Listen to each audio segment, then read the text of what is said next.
And now, a special film shimp event. I should not do that in front of the mic, because it's like, just said no plastic. And what's the first thing you do? What's the first thing I do?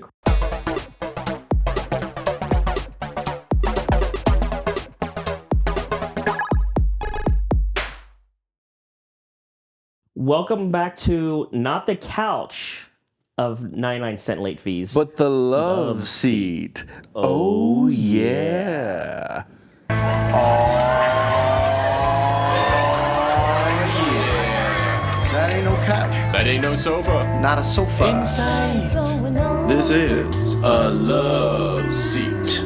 We're back with a new episode, with episode 2, season 2 of The State of 99-cent late views. Oh yeah. Oh yeah. This is my first viewing of The State. I never actually got to watch it on MTV back in the day. I was that kid that took school seriously and went to sleep and then went to school when I was supposed to. I know it was on Saturday night. So you were a bookworm? Bookworm! But I was a bookworm, but then I know that they played on Saturday nights, but I was always playing Dungeons and Dragons on Saturday nights because I was so cool. oh, yes. Sounds like it.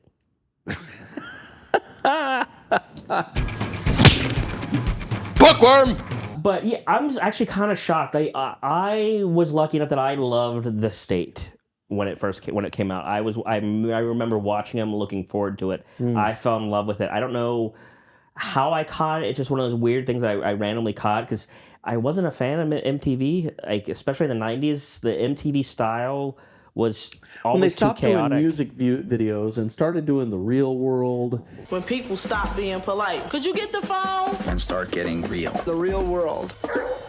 All the crazy random chaos of MTV, but this was crazy random chaos too. But it wasn't like when they did it, it was mocking it in a way, because the MTV style was that the Dutch angle, the whip cuts all over the place. I'm gonna alphabetize my sock drawer.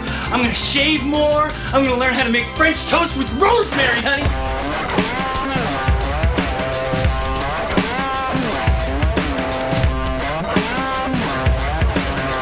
But there wasn't a whole lot of it in it, and like I said, like when it was more like we talked about that one skit where she's sitting on the couch talking about like the really dark one. My algebra teacher made me dance. Like that was mocking MTV style. Yeah. So now what do I do about that algebra test I haven't studied for? Hello, officer. My algebra teacher made me dance around in my panties for him.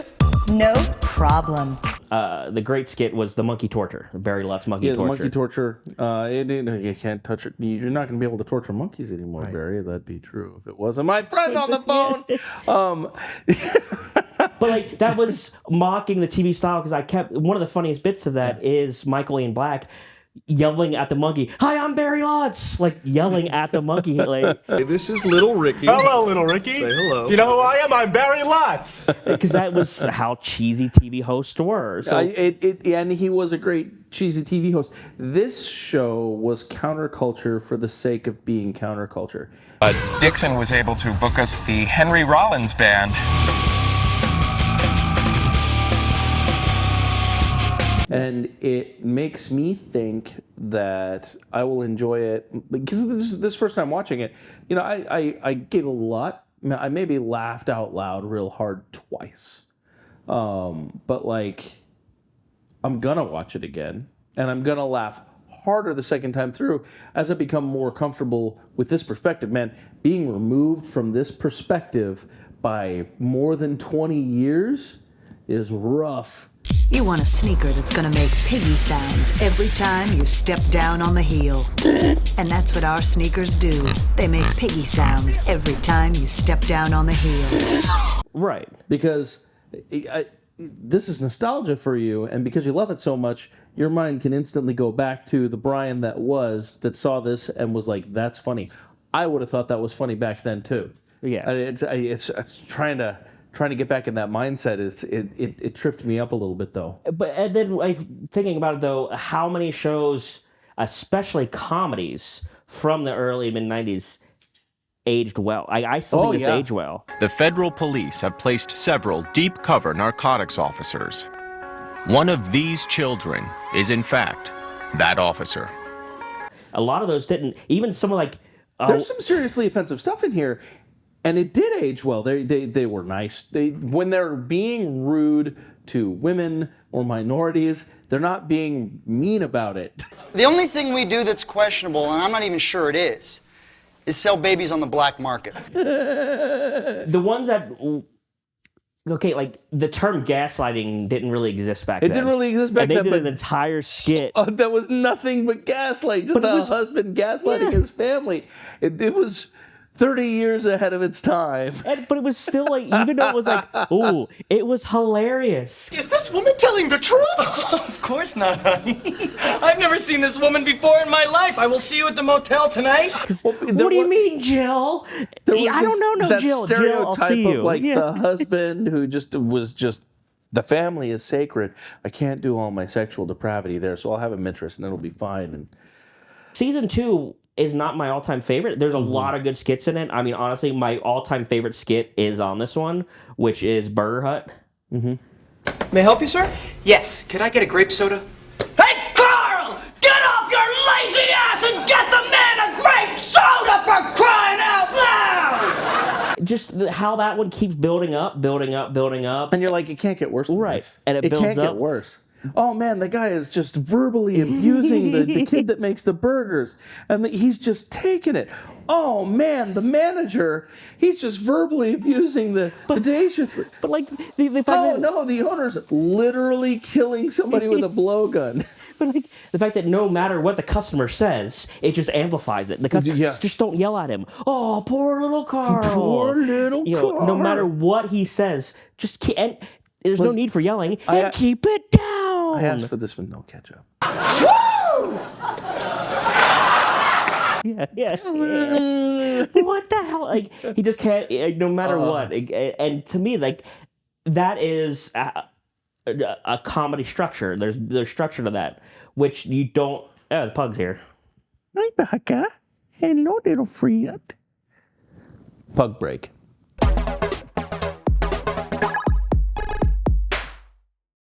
Ballet in a small room. Ballet in a small room. Okay, that was legitimately funny. She's like, da-da.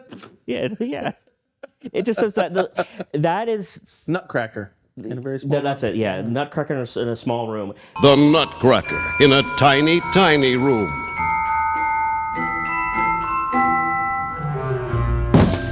And it just that reminded me of also the start in the last season of Fluffy Soft, where it's just a quick little.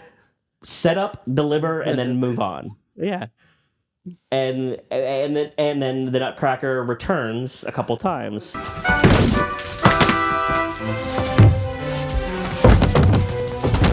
This season, also second season, was a little harder to relate to now for a new viewer because the second season feels very much like it was a reply to criticism.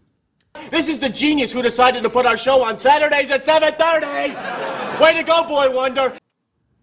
There were a few times that they literally called out critics during the season, and I get it, and it was funny. It would have been funnier back then. Definitely would have been funnier because critically this got tore apart. Yeah. A little side story too is after they did the last season, they were offered more seasons from MTV. But CBS also made an offer against their manager's wishes. They took the CBS deal. They did the State Halloween special, which you can find on YouTube. A really bad copy, but it's on YouTube. And it was a lot of that. From this, a lot of that's not going to carry over to network TV. They're not going to allow a lot. And it was very watered down. Yeah. And it didn't get the ratings, and they never got a contract. So it's the Star Wars Christmas special all over again. Not that bad, but pretty bad.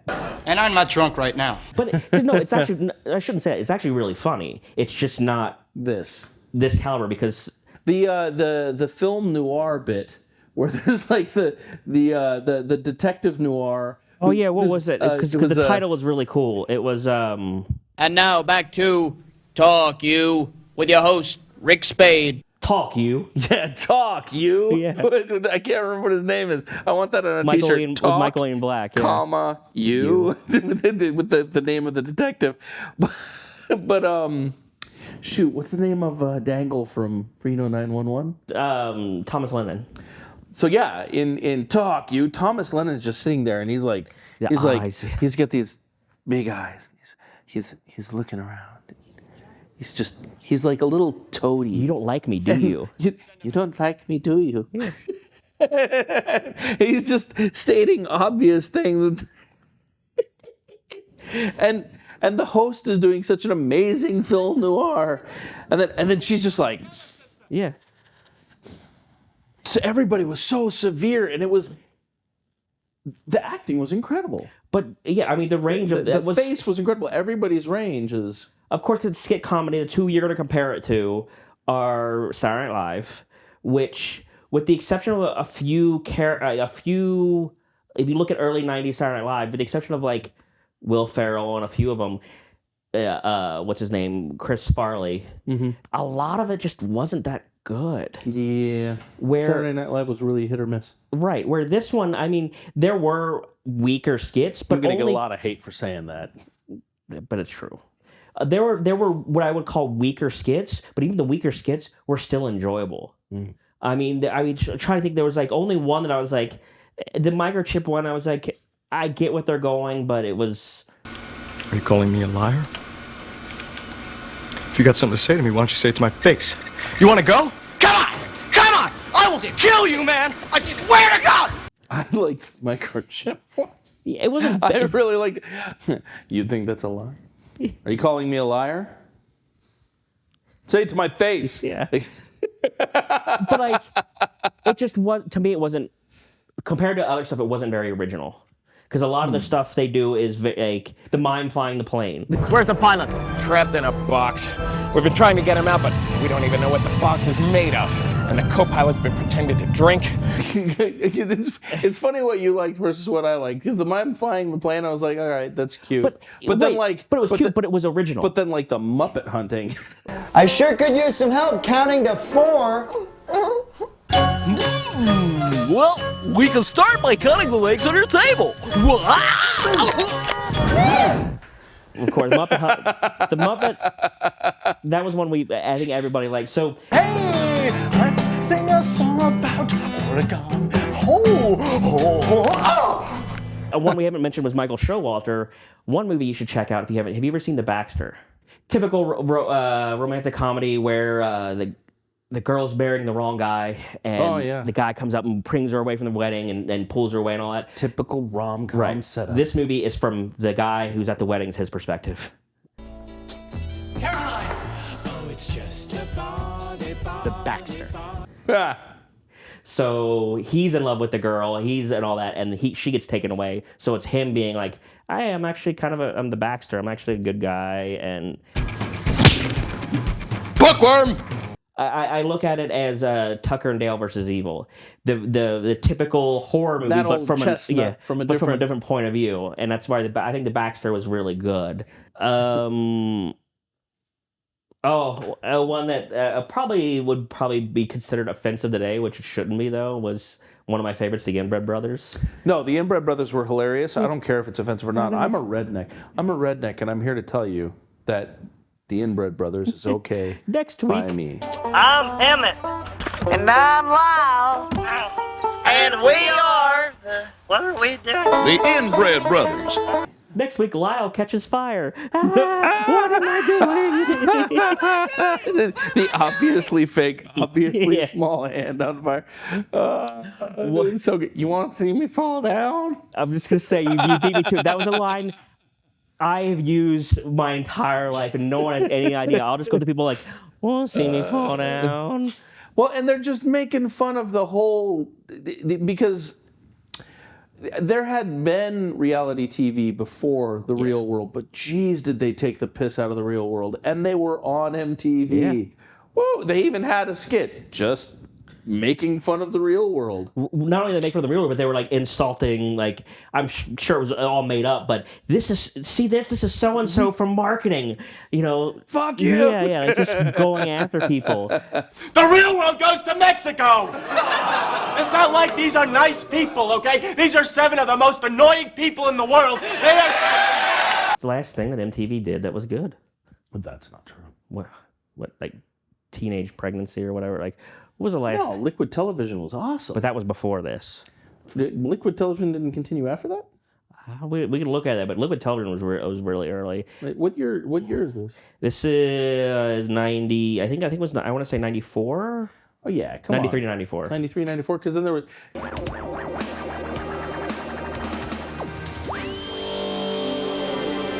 Because Liquid Television had all of its cartoons going on. They did. Didn't MTV also do Celebrity Deathmatch? The concept was cool, but most of them. Oh, whatever. I loved it. Every episode of Celebrity Deathmatch, solid. Different strokes for different folks. Yeah. But like, I used to love those cartoons on the late night. And Liquid Television was cool. I mean, that Liquid Television is what brought us Mike Judge, who gave us, of course, Beavis and Butthead. But the character on Liquid Television, Milton, is what brought us Office Space. Oh, there's that stapler I've been looking for here. Let me just go ahead and get that from you. Thanks. Well, okay, so if you could go ahead and just get to that as soon as possible, that'd be terrific. Well, all right. Thanks a bunch, Milton. Okay. Bye-bye. I don't. Which I love. Yeah. Which I don't think that it's so much of great cable TV came from MTV during this era, and I don't think that would have turned into Comedy Central and would have delivered all of the great comedy that we got if it wasn't for this era of MTV. And then like Comedy Central learning from those lessons, like. Well, it's owned by, and Viacom owned both of them. Viacom owned Comedy Central and MTV. And yeah, I mean, when this ended, what did Comedy Central put on? Kids in the Hall. Kids in the Hall. Which I was going to compare this to. Which it's a hard comparison because Kids in the Hall are still running, and what I'll give Kids in the... No, I don't want to go in the Kids in the Hall. No, we'll cut that out. All right, one new skit that was kind of fun was the PMS skit. The PMS skit was great. Yeah. Congratulations on your big promotion. Here, we got you a lamp. How she just did every other, because there's only 3 cast members. There was the waiter, there was the husband, and there was this other friend. Yeah.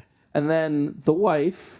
And she comes in, she's got PMS, she goes below the table, she comes up, and she's suddenly the biggest guy in the cast dressed as her. With a cigar. With a cigar, like, different personality, goes and wrestles somebody. They go down behind the table, and comes up, different cast member. Yeah. I'm so sorry! Doing a different personality. Goes to make out with the guy, falls over, comes out a different actor. Different actor. Just run behind the wall, and another actor comes out. Another actor runs out, runs behind another wall, another actor comes out. That was fun. With the bathroom and the basketball. Comes out with the basketball. Yeah. PMS be crazy. Oh, well, yeah, I don't want to go into that. As someone who never suffers from it, I know. The Super Friends one was pretty funny, I thought, where the Flash... I think... Because the thing is, I don't know how long the joke was go talk to some fish. How long that's been around? It's been around since Aquaman's been around. Is it? As a fan of the Super Friends my whole life, I was a kid making fun of Aquaman. Okay. You're like, why don't you go talk to some fish, buddy? But like the Flash showing up... Kids! like, that was funny. That just offends all the Flash fans out there and tickles all the other DC fans. Fire! Kids! Hurry! Can I get you some water? Please! The only reason I liked that skit is just because how it tied into the next one, where it was just it was in a house, somewhere else entirely, and the Flash runs by. Yeah. That was a fun time. They do a lot of fun. Even in season 1, they did a few in season 1. They did more in this season of transitions of how they went from one to the other. They did the reoccurring character of Doug, but it was not one of Doug's strong suits, but it was still funny. There was parts of how everyone just like he wants to be misunderstood so bad, and he's just like, I'm out of here. It's what he wanted to say, and everybody else goes, I'm out of here. Good night, doggy. You're out of here. But like everything he wants. And everybody just loves him so Yeah. much. He's absolutely accepted by everybody with all of his idiocy. It doesn't matter that it's 3 a.m. and he's inappropriately serenaded. We already made up. Just come inside. You sleep here anyway. Yeah. You know, the father's like, just come inside. You sleep here anyway. You know, everyone just welcoming, and he's like, no, you don't understand me. I'm out of here. He's out of touch.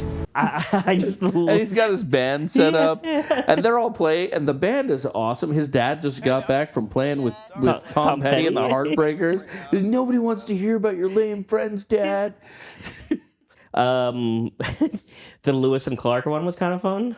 I didn't even recognize it as Lewis and Clark. well, they didn't say until the end because Lewis and Clark is brought to you by so and so, brought to you by so and so. They went on, but it was just brought to you by Siegfried and Roy. Yeah, exactly. But like it was like Clark, you know, every time Superman shows up, you disappear. We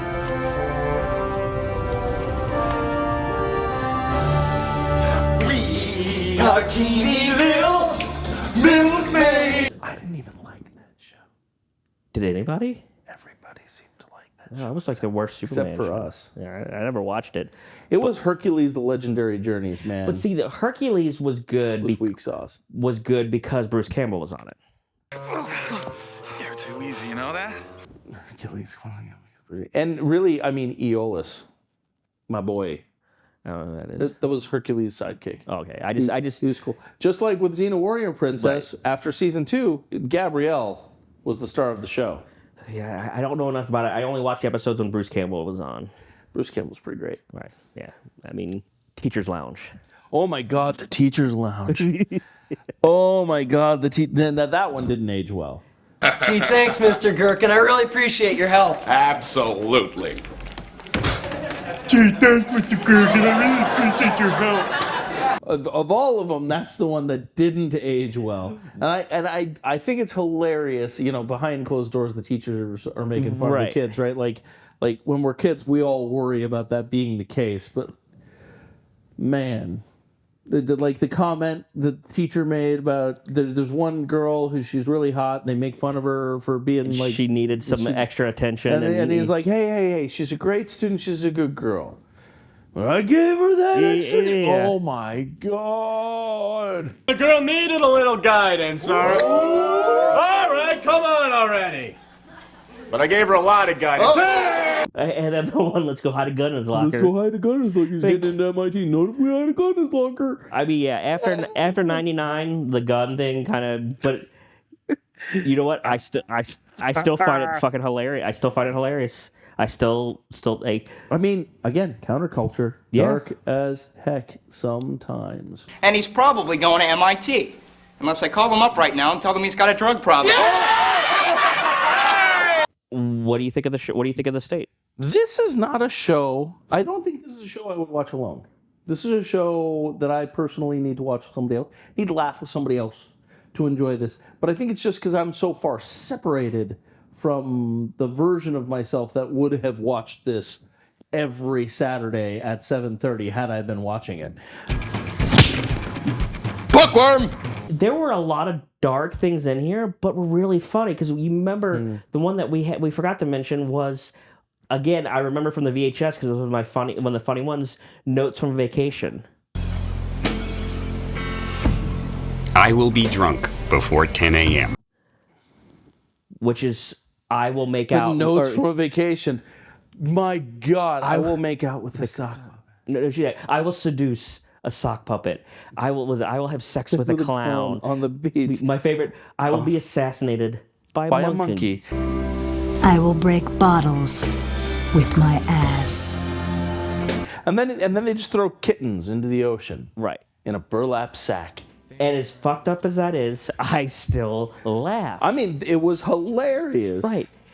And that was ridiculous. To me, to be able to black and white with a little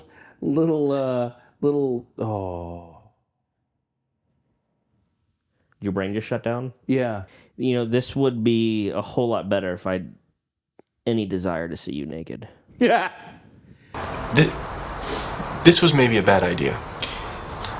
the Nazi war criminal, where he actually was a Nazi war criminal at the end, and the daughter was a Colombian drug lord, and the son was an FBI agent, even though he was 9, and they had a dragon in the basement. Yes. Well, we were skeptical about the tooth fairy, but he put a tooth under his pillow. There was a quarter there the next morning. It all checked out. Roger. You believe everything our kid says? Why would you do that? And then they believe what he said, so because everything was true, and then everything happened. Like, that is a comedy. Like, that is how comedy. They set up and they deliver. Like, that's a joke. That's a joke. Sure, it's comedy. It's comedy in the same way that building the letter A out of Duplo blocks is spelling. But I just like they just blunk, blunk. And what's funny to me is, and what makes it legitimately funny to me, is that they're so committed to guiding you by the hand and putting the comedy on a platter directly in front of your face that you're not going to believe that that's the punchline, and then it is, and you're like. But what I mean is, so much comedy today is look at the awkward situation, I'm gonna make a witty comment. Yeah. Awkward situation, witty comment. Where this one is, they set up a premise of these FBI agents listening to their 10-year-old son make up, or 5-year-old son or whatever, making up stories, and it just grows and grows. They just kept on upping the stakes. Yeah, and then they deliver when he says one thing, all of a sudden everything became true. So it was a setup. So it wasn't an awkward situation with a witty comment. It was a setup, a build, and a delivery. Snell, we've got to defeat some moon people!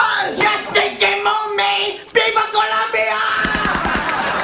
Which, that's unfortunately, like, comedy's not done like that today. There's not much comedy like that. Like, so many comedic movies are awkward situation, witty comment. So Winston Churchill, when he was the Prime Minister, was at a dinner party, and he was seated next to a very attractive young lady.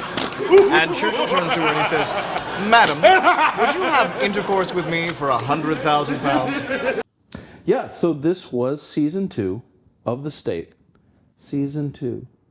Would recommend, obviously you'd recommend, because you made me watch it. Yeah, and I'm going to make people watch the remaining 3 seasons. What the hell is wrong with